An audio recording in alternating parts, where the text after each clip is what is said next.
मुंबई जिन दिनों गैंगस्टर्स के आखिरी खून खराबे से रंजित थी, गैंगवार के चलते किसी न किसी अपराधी के उसके राइवल गैंग के द्वारा मारे जाने की बात आम हो गई थी। दाऊद, करीम लाला, वरदराजन मुदलियार और हाजी मस्तान जैसे पुराने अंडरवर्ल्ड ऑर्डर ने एक नई क्रूरता को जन्म दिया था। अपराधी अब अंधेरे का लबादा त्याग कर दिन के उजाले में खुलेआम गोलीबारी को अंजाम देने लगे थे। बॉम्बे के अंडरवर्ल्ड के सुल्तान एक बहुत बड़ी अंडरग्राउंड इकोनॉमी को कंट्रोल करने के लिए, जिसमें हर तरह की बुराई शामिल थी। तस्करी, नशीले पदार्थ, अवैध शराब, जबरन वसूली, जमीन पर कब्जा, वेश्यावृत्ति। वो एक दूसरे के खून के प्यासे हो गए। अब चाकू नहीं, देशी पिस्तौल नहीं, बल्कि बेरेटा, मशीन गन और घातक AK-47 असॉल्ट राइफलें इन अपराधियों के हाथों में थी। जबकि मुंबई पुलिस के हाथों में अब भी वही पुरानी राइफल्स 303 थी। उनके पास अभी भी वही पुरानी जीपें ही हुआ करती थी। लेकिन इसकी अच्छी बात ये रही, इन अपराधियों ने आम आदमी को अपनी सभी कारगुजारियों से दूर ही रखा। आम आदमी को इन गैंगस्टर ने शामिल भी किया, तो उसका रहनुमा, मददगार या रॉबिन हुड बनकर। शायद यही इनकी कामयाबी का बहुत बड़ा कारण भी था। उन्हीं दिनों नासिक पुलिस स्कूल से एक ऐसे अधिकारियों का बैच निकल कर आया, जिसने अगले कुछ सालों में ही गैंगस्टर्स का एनकाउंटर करके मुंबई के संगठित गिरोह की कमर तोड़ दी। इस बैच को तैयार करने वाले स्कूल के चीफ थे अरविंद इनामदार।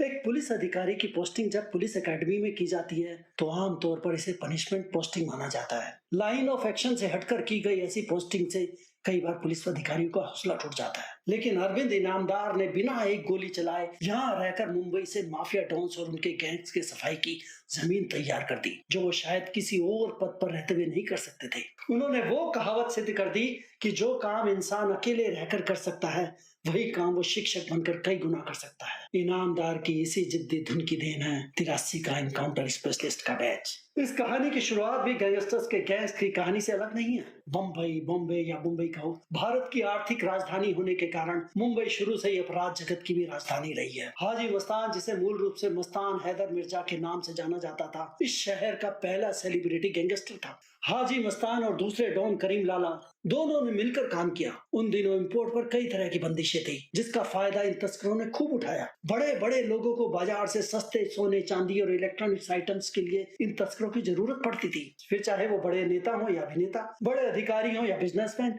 इनके साथ साथ वरदराजन मुदलियार, जिसे वर्दा भाई के नाम से जाना जाता था, उसने भी 1960 से शराब के अवैध कारोबार में कदम रखा और मुंबई में तमिल समुदाय के हीरो बन गए। वरदराजन तो मुंबई में अपनी अदालत में बड़े बड़े फैसले भी देने लगे थे। वरदराजन की इस अदालत में उनका फैसला देश का आखिरी कानून माना जाता था। इन गैंगस्टर्स का प्रभाव बढ़ने के साथ साथ इनके नए नए बिजनेस शुरू हो गए। कॉन्ट्रैक्ट किलिंग, हशीश, अफीम आदि नशीले पदार्थों की तस्करी, फिरौती के बदले सुरक्षा की गारंटी, जबरन वसूली, अवैध जुआ, ऐसे काले धंधे और भी गंदे होते गए। ये ऐसे हर बिजनेस में उतर गए जहां पैसा और ताकत दिखाने का इन्हें मौका मिला। कभी दोस्ती तो कभी दुश्मनी के साथ साथ इनका धंधा किसी और बिग धंधे से कई गुना ज्यादा बढ़ता रहा। जहां जरूरत होती, ये एक दूसरे का साथ भी लेते। लेकिन दाऊद इब्राहिम के सामने आने के बाद बहुत कुछ बदल गया। छोटा राजन और रणगवली इन दोनों दाऊद इब्राहिम के खास आदमी हुआ करते थे। 80 के दशक में आलमजेब और अमीर जादा की इब्राहिम परिवार के साथ गैंगवार शुरू हो गई। हाजी मस्तान ने इन दोनों के बीच सुलह करवाने की कोशिश की। दाऊद इब्राहिम और आलमजेब ने कुरान पर हाथ रखकर कसम खाई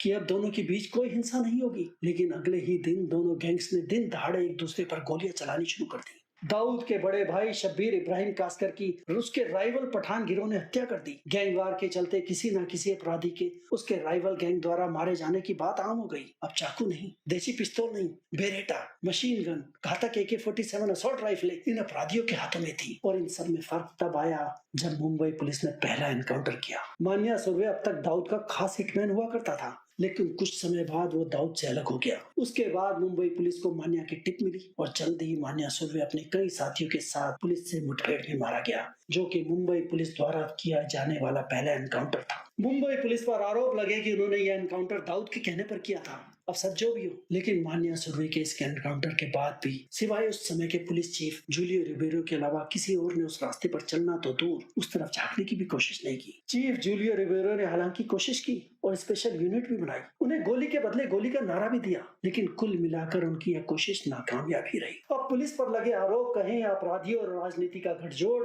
या फिर पुलिस कर्मियों की अपनी और अपने परिवारों की फिक्र, या फिर स्पेशल यूनिट का इन सब में कोरा और दिशाहीन रहना, या फिर ये सभी कारण, मुंबई पुलिस ने काफी समय तक कोई दूसरा ऐसा कदम नहीं उठाया जो मुंबई गैंग्स की कमर तोड़ पाता। लेकिन ये सपना दम तोड़ चुका था, ऐसा भी नहीं था। मान्या सुर्वे का एनकाउंटर नासिक पुलिस एकेडमी के चीफ की आंखों में जरूर अटक गया था। उसके बाद 1985 में पुलिस एकेडमी से जिन इंस्पेक्टर रैंक के अधिकारियों का बैच निकला, उनमें से कई ऐसे नाम थे जिन्हें बाद में दुनिया ने एनकाउंटर स्पेशलिस्ट का नाम दिया, जिन्होंने इस कच्चे रास्ते को सड़क ही नहीं बल्कि ऐसा एक्सप्रेसवे बना दिया कि उनके एनकाउंटर्स ने मुंबई अपराध जगत की नींद उड़ा दी। नासिक पुलिस एकेडमी के इस चीफ का नाम था अरविंद इनामदार, जिन पर पुस्तक भी लिखी गई, और पुस्तक यानी अरविंद इनामदार पर एक भी बनी, जिसमें बॉबी देओल ने अरविंद इनामदार का रोल निभाया। इस बैच से निकले इन खास एनकाउंटर स्पेशलिस्ट में थे स्वर्गीय विजय सालस्कर, प्रदीप शर्मा, प्रफुल्ल भोसले, रविंद्र आंग्रे, अरुण बोरुडे, असलम मोमिन, स्वर्गीय राजू पिल्लई, सुधाकर पुजारी और विनायक सोदे। इन सभी ने मिलकर करीब 500 से ज्यादा एनकाउंटर किए, जिनमें से प्रदीप शर्मा के नाम 113, विजय सालस्कर के नाम 80, प्रफुल्ल भोसले के नाम 84, रविंद्र आंग्रे के नाम 54, असलम मोमिन के नाम 34 से ज्यादा अपराधियों के एनकाउंटर दर्ज है। 1983 के बैच के नाम से जाने जाने वाले इस खास एनकाउंटर स्पेशलिस्ट के 1985 में स्कूल से बाहर आने के बाद खेल के नियम बिल्कुल बदल गए। एक तरफ गैंगस्टर पुलिस की गोलियों का शिकार होने लगे, तो वहीं अब इसका दूसरा पहलू भी सामने आने लगा। मुंबई पुलिस के इन एनकाउंटर स्पेशलिस्ट पर आरोप लगने लगे कि वो एक गैंग से पैसा लेकर उसके राइवल गैंग के लोगों को उड़ा रहे हैं, और फिर गैंगस्टर्स ने भी इतना जल्दी हथियार डाल दिए, ऐसा भी नहीं था। उस पर उस समय के कानून, पुलिस का काम करने का तरीका और फिर अपराधियों के साथ ऊंची पहुंच वालों की जुगलबंदी भी पुलिस की बहुत ज्यादा मदद नहीं कर पाई। भले ही शहर से दाऊद जैसे बड़े गैंगस्टर भाग चुके थे, लेकिन उसके खास आदमी उसका काम संभाल रहे थे, और फिर उनके जाने के बाद अरुण गवली और अमर नायक जैसे नए गैंगस्टर्स ने इस हजारों करोड़ के इस कारोबार की खाली जगह को जल्दी भर दिया। मुंबई से फरार और नए गैंगस्टर्स के बीच वर्चस्व की एक लड़ाई छिड़ गई। एक के बाद एक कई गैंगस्टर्स आपसी रंजिश में मारे गए। 20 जुलाई 1988 की शाम को बॉम्बे के लेमिंगटन रोड के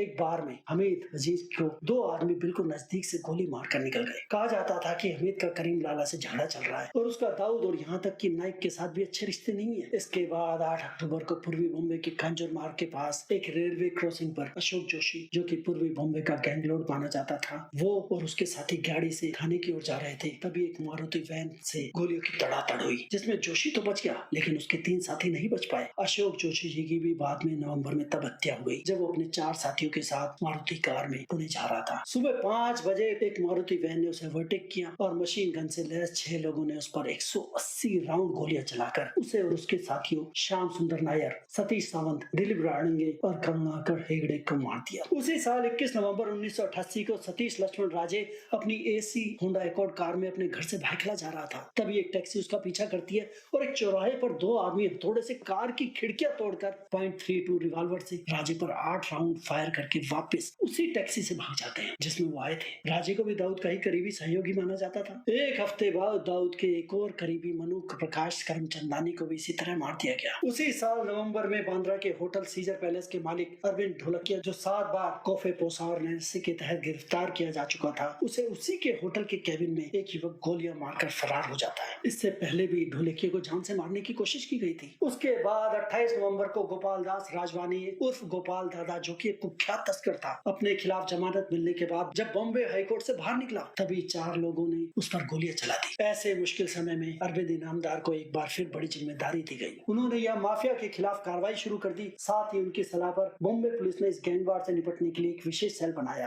अरविंद इनामदार पार्क मोडिया स्ट्रीट पर कुख्यात दाऊद इब्राहिम के ठिकाने पर छापा मारने वाले पहले आदमी थे। इस कार्रवाई में उन्होंने 2.5 करोड़ रुपए का सोना जब्त किया। इस विभाग में रहते हुए अरविंद इनामदार ने कुख्यात छोटा शकील और उसके बाद अरुण गवली को गिरफ्तार किया। गवली को 11 साल सलाखों के पीछे बिताने पड़े। इनामदार और तत्कालीन पुलिस कमिश्नर की पहल पर 1988 में आपराधिक दुनिया में दरार पैदा करने वाला टाडा कानून पहली बार महाराष्ट्र में लागू हुआ। इन सब बदलावों के बाद इन काउंटर स्पेशलिस्ट का काम भी थोड़ा आसान हो गया। उसके बाद का समय इन संगठित माफिया अपराधियों के लिए सबसे बुरा समय था और कुल करीब 1000 के आसपास अपराधी एनकाउंटर में मारे गए तो उससे भी कई गुना ज्यादा सलाखों के पीछे पहुंचाए गए, लेकिन अखबारों की सुर्खियां तो एनकाउंटर ही बने। जिसमें मारे गए सभी अपराधी थे भी या नहीं, ये भी एक सवाल बनकर सामने आया, क्योंकि ऐसा भी नहीं था कि एनकाउंटर पुलिस पर लगे कई आरोप साबित नहीं हुए। उनके द्वारा कई निरपराध मासूम लोगों को भी पुलिस एनकाउंटर में मारे जाने के आरोप लगे, कुछ साबित भी हुए। इन आरोपों के बाद कोई जेल गया तो किसी ने आत्महत्या कर ली। ताकत के दुरुपयोग का सबसे बड़ा नुकसान तो मुंबई पुलिस और उसकी एनकाउंटर की इस नीति को ही उठाना पड़ा। बाद में एक लेख के अनुसार अरविंद इनामदार ने भी माना कि जब उन्होंने उन्हें ट्रेनिंग दी थी वो सब ईमानदार थे और कुछ कर गुजरना चाहते थे, लेकिन बाद में जब सिस्टम में उनका सामना कुछ गलत अफसरों से पड़ा तो वो भी गलत रास्तों पर पड़ गए। उसके बाद भले ही मुंबई पुलिस की ठोको शाखाएं बंद हो गई, लेकिन अब तक इन एनकाउंटर्स की बदौलत मुंबई को बड़े गैंगस्टर्स से कुछ तो मुक्ति मिल गई। महाराष्ट्र पुलिस के महानिदेशक तक के सफर में अरविंद इनामदार को कई उतार चढ़ाव का सामना करना पड़ा। उन्हें ईमानदारी का खूब इनाम मिला। 36 साल की सेवा में उनका 29 बार तबादला हुआ। ट्रांसफर और नियुक्ति के विवादों के साथ साथ रूलिंग पार्टी के नेताओं के साथ मतभेदों के कारण अरविंद इनामदार ने रिटायरमेंट के नोटिस का इंतजार किए बिना इस्तीफा देने का रास्ता अपनाया। ऐसी परिस्थितियों में भी उनकी ईमानदारी और कर्तव्य निष्ठा जैसे विशिष्ट सेवा के लिए उन्हें राष्ट्रपति पदक से सम्मानित किया गया। भारत के इस ईमानदार पुलिस अधिकारी को श्रद्धांजलि देते हुए आज की कड़ी यही समाप्त करते हैं। यदि आपको यह कड़ी पसंद आई है तो आप लाइक का बटन दबा सकते हैं। यदि आप ऐसे ही भारत के जाबाजों की कहानियां पाते रहना चाहते हैं तो इस चैनल को सब्सक्राइब कर सकते हैं, जिसका नाम है वंदे मातरम। अगली कहानी तक अलविदा।